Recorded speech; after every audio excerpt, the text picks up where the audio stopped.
Em nome do Pai, e do Filho e do Espírito Santo. Amém. Ave Maria, cheia de graça, o Senhor é convosco. Bendita sois vós entre as mulheres, e bendito é o fruto do vosso ventre, Jesus. Santa Maria, Mãe de Deus, rogai por nós, pecadores, agora e na hora da nossa morte. Amém. Nossa Senhora, Rainha dos Corações, rogai por nós. Em nome do Pai, e do Filho e do Espírito Santo. Amém. Meus amados irmãos, 19º domingo do tempo comum, a liturgia nos traz como grande tema a oração. Nos apresenta a oração como uma necessidade da vida cristã. A primeira leitura mostra este convite que Deus faz ao grande profeta Elias, chamando-o a sair e a permanecer na sua presença. Veio um vento impetuoso, veio um terremoto, veio um fogo, e Deus não estava em nenhuma destas manifestações. Entretanto, quando veio aquela brisa suave, Deus ali estava e ali se manifestou. A necessidade que nós temos de ter esta paz em nosso coração, ela só pode ser satisfeita em uma vida de oração. É isto que vai dizer o Salmo. Quero ouvir o que o Senhor irá falar. É a paz que ele vai anunciar. A paz de um cristão, fruto da oração, da sua vida de comunhão, de intimidade com Deus, ela não consiste em ausência de problemas. Nunca foi isto.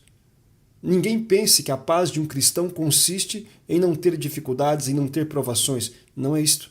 A paz de um cristão, ela é decorrente da sua vida em comunhão com Deus, porque dali brota a sua alegria, dali brota a sua força, ali está o seu sustento. Problemas fazem parte da vida. Problemas, sofrimentos, dificuldades, provações, cruzes, decepções, doenças, essas coisas fazem parte da vida. E nenhuma destas coisas, nenhuma destas adversidades é capaz de tirar a paz de um cristão, porque a mesma, repito, consiste na comunhão com o seu Senhor. E nesta vida de oração se percebe isto com muito mais facilidade.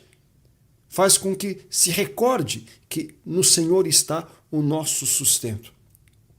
A oração, ela produz frutos em nossa alma, os quais nós não poderemos jamais experimentar, pelo menos não de maneira duradoura, senão seguirmos aquele conselho de nosso Senhor. São Paulo também repete: orai sem cessar.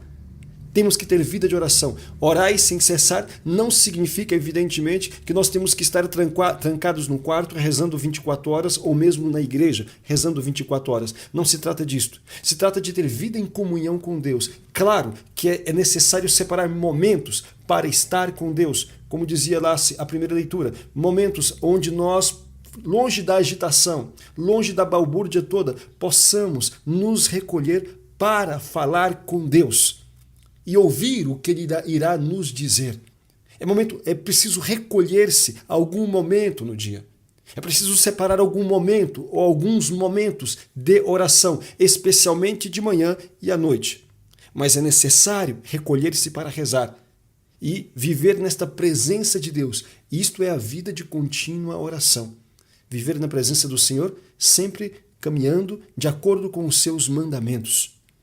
No Evangelho, vai nos narrar este grande exemplo de nosso Senhor, que após ter trabalhado na pregação, de ter ali durante muitas horas seguidas ensinado o povo, depois da multiplicação dos pães, ele envia os seus apóstolos para saírem daquela multidão e irem então descansar.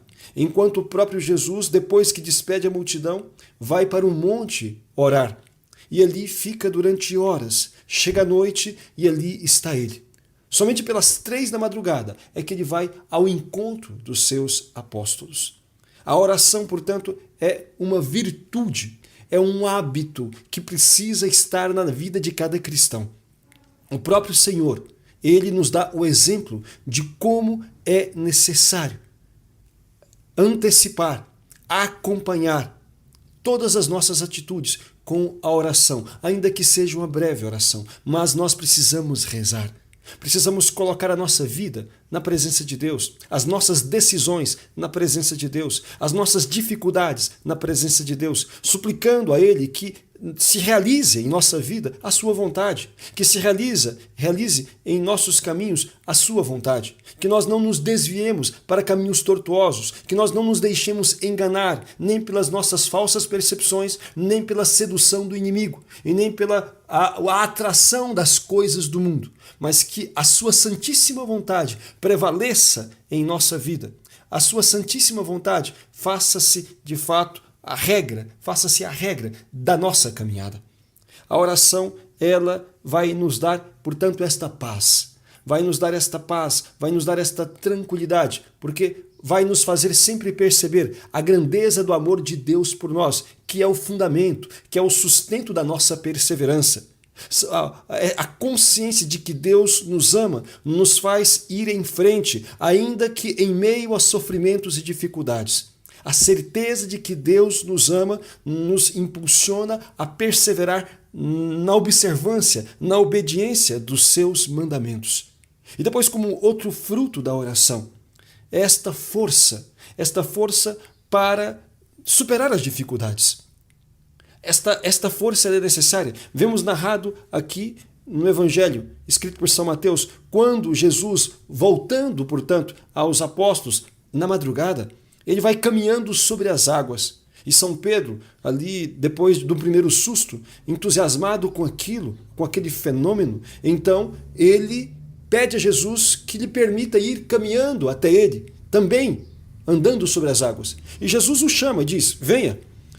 E ele vai caminhando. E de fato, ele vai indo até um determinado momento quando as ondas se agitam e ele então começa a afundar. Aqui podemos tirar várias lições. Primeiro, que todo dom vem de Deus. São Pedro, ele vai porque Jesus o chamou. Mas em um determinado momento da sua caminhada, ele parece que se esqueceu que aquela graça foi dada por Cristo. Ele começa a se deleitar, a se deliciar com aquele momento e deixou-se conduzir por isto. Tirou os olhos de Jesus. E assim começou a afundar. Nós não podemos nos esquecer que todo dom vem de Deus, que toda graça vem dele. As pessoas, mesmo aquelas que passaram por uma sincera conversão, aquelas pessoas, aqueles que estão trabalhando na igreja, aqueles que são pregadores, aqueles que são ministros, aqueles que são sacerdotes, religiosos, as pessoas, enfim, que estão aí na labuta para poder ter uma vida cristã, não podem se esquecer que todo dom vem de Deus. E se nós tirarmos os olhos dele, ou seja, se nós perdermos a vida de oração, se nós perdermos a intimidade, este diálogo contínuo com o Senhor, nós podemos cair na tentação de pensar que somos donos dos dons, que somos donos como proprietário destas graças e nós não somos. Tudo é dádiva que vem de Deus. Tudo é gratuito vindo dele. Nós, na verdade, somos apenas ali, receptáculos destes dons. Mas Deus pode tirar aquela graça se nós começarmos a perder a consciência da fonte originária de todos os dons. Foi o que aconteceu com São Pedro. Quando ele começou, então, a encher-se daquela soberba, a deleitar-se com aquele momento, esquecendo a origem daquele dom, Jesus deixou que ele se afundasse. E quando ele, então, afundou, ele percebeu que, no fundo, aquilo era ele, alguém desprovido de toda a capacidade. Mas, ainda assim, no fundo da sua miséria, naquele momento ali de angústia, ele clamou ao Senhor, ele disse, Senhor, salva-me, Senhor, salva-me. Ele viu que não tinha mais ninguém que pudesse socorrê-lo. Ele voltou ali novamente o seu olhar a Deus e ali obteve o socorro. Jesus, diz aqui o Evangelho, que ele estendeu as suas mãos a Pedro e o salvou. E o repreendeu. Homem de pouca fé, por que duvidastes? Por que duvidastes? Muitas vezes isto sucede conosco também. Mesmo as pessoas de caminhada podem às vezes experimentar ali a sua miséria. Deus permite muitas vezes. Ele não quer o pecado, ele não quer o vício para ninguém, mas Tantas vezes permite que as pessoas experimentem de suas misérias, caiam fragorosamente, para que possam perceber que todo dom e toda graça vem de Deus. Nós somos apenas servidores.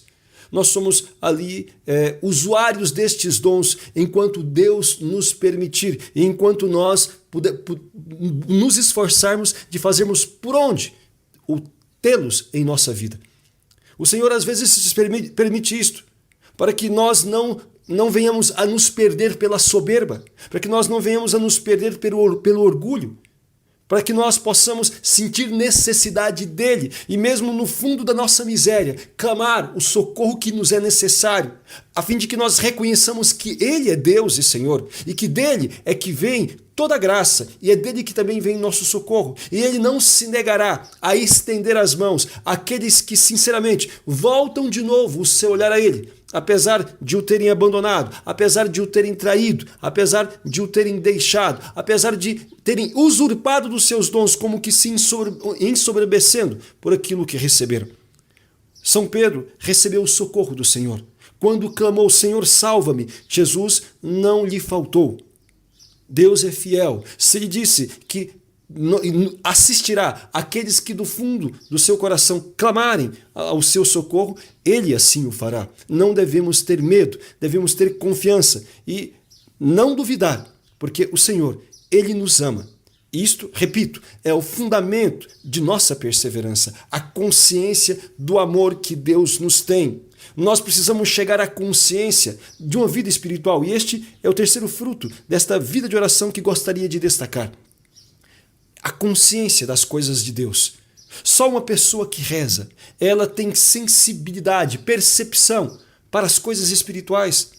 Como é necessária a vida de oração por isto?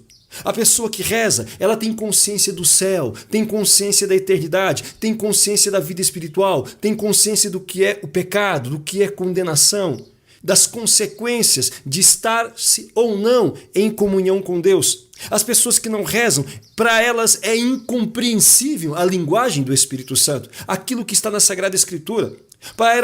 Soa sempre como algo absurdo, algo pesado, algo não possível de se vivenciar aquilo que é a palavra de Deus. A pessoa mundana, ela tem Deus como concorrente. A pessoa mundana, ela tem a palavra de Deus como obstáculo, como uma pedra de tropeço, porque na verdade a palavra de Deus condena os hábitos mundanos, tal como vai dizer São Tiago. Adúlteros, não sabeis que amizade com o mundo é inimizade com Deus? Todo aquele que quer ser amigo do mundo torna-se inimigo de Deus. Mas a pessoa que é mundana, a pessoa que não reza, ela não tem percepção destas coisas. Ela não é capaz de perceber que todas as exigências de Deus, as suas proibições ou os seus mandamentos visam a nossa santificação, visam a nossa felicidade. Como seria necessário que os sacerdotes tivessem uma vida de maior oração, para que jamais perdessem a consciência do seu ministério. Jamais perdessem a consciência da sua missão, da necessidade de levar o seu povo a uma vida de comunhão, proporcionando a eles o conhecimento da verdade e a vida em comunhão através dos sacramentos, confessando-os, exortando-os a libertar-se dos seus pecados. Muitas vezes o que vemos às vezes a empolgação com a construção de um templo ou a construção de um salão paroquial, ou então a simples movimentação. Muitos se dão por satisfeitos porque a igreja está cheia, mas não pensam que a imensa maioria está fora, uma vez que nem 5% dos católicos frequentam a Santa Missa. É necessário rezar para ter consciência e zelo, o zelo para trabalhar pela salvação das almas. Como é necessário também que os pais, as mães de família tenham vida de oração. Por que será que a grande parte dos pais e das mães de família não cuidam da vida espiritual dos seus filhos? Por que será? Porque eles mesmos não rezam. Eles mesmos não têm vida de oração. Eles mesmos não têm uma vida sacramental a contento. Não fazem aquilo que a Santa Igreja recomenda, rezar pelo menos pela manhã e à noite. Não rezam o terço todos os dias como tantas vezes nos pediu Nossa Senhora. Não buscam viver na graça e na comunhão, e assim não adquirem aquela consciência da vida espiritual. Por isto, quando muitos filhos vivem em pecado mortal, eles não experimentam essa tristeza no coração, como vai dizer São Paulo na segunda leitura, quando ele diz: tenho uma grande tristeza e uma dor contínua por causa dos meus irmãos. É verdade, ele falava dos judeus que não haviam aceito a Cristo, mas isto bem se aplica também a qualquer pessoa que conhecendo a Cristo o abandona, a qualquer pessoa que conhecendo a Deus não vive na sua graça. Um pai e uma mãe de família jamais pode se dar por satisfeito enquanto ver um filho seu fora da graça e da comunhão com Deus. Um pai e uma mãe precisam fazer calos, perebas nos joelhos, de tanto rezar, pedindo a sua conversão e santificação e de toda a sua família. Mas falta a oração. O que falta para os lares é a oração. O dia em que as famílias tiverem a coragem de desligar a porcaria da televisão e rezarem o terço juntos, quantas coisas mudarão. O dia em que o povo deixar a idolatria da televisão e começar a fazer o que a Santíssima Virgem pediu, rezar o terço todos os dias, meditar a palavra de Deus, como será diferente a percepção da sua vida, como terão a proteção e a força de Deus para enfrentar os problemas, as dificuldades e permanecerem sempre unidos. Como dizia o grande Papa João Paulo II, família que reza unida, permanece unida. Mas se não há vida de oração, nós não somos capazes nem de conservar a paz e nem de vencer as dificuldades que a vida traz e inevitavelmente trará. Meus amados irmãos, outro fruto é esta consciência, portanto, da vida espiritual. Como nós precisamos sentir esta dor, este incômodo, esta dor, como vai dizer São Paulo, esta tristeza segundo Deus. Não significa desânimo. Pelo contrário, quando nós contemplamos o mundo ao nosso redor e vemos que tantas pessoas estão afastadas de Deus e da sua graça, longe de nos desanimar, nós devemos, essa tristeza, segundo Deus, deve nos mover ao zelo, de forma que nós venhamos a fazer tudo o que estiver a nosso alcance para poder não apenas viver na graça do Senhor, mas para ajudar as pessoas também a despertarem para este grande dom. Peçamos a Deus, por intercessão da Santíssima Virgem Maria, nossa Mãe, que tantas vezes nos suplicou a perseverança na oração. Peçamos a graça de rezarmos mais, de nos colocarmos na presença de Deus, a fim de que nós possamos compreender as coisas do alto. Louvado seja nosso Senhor Jesus Cristo.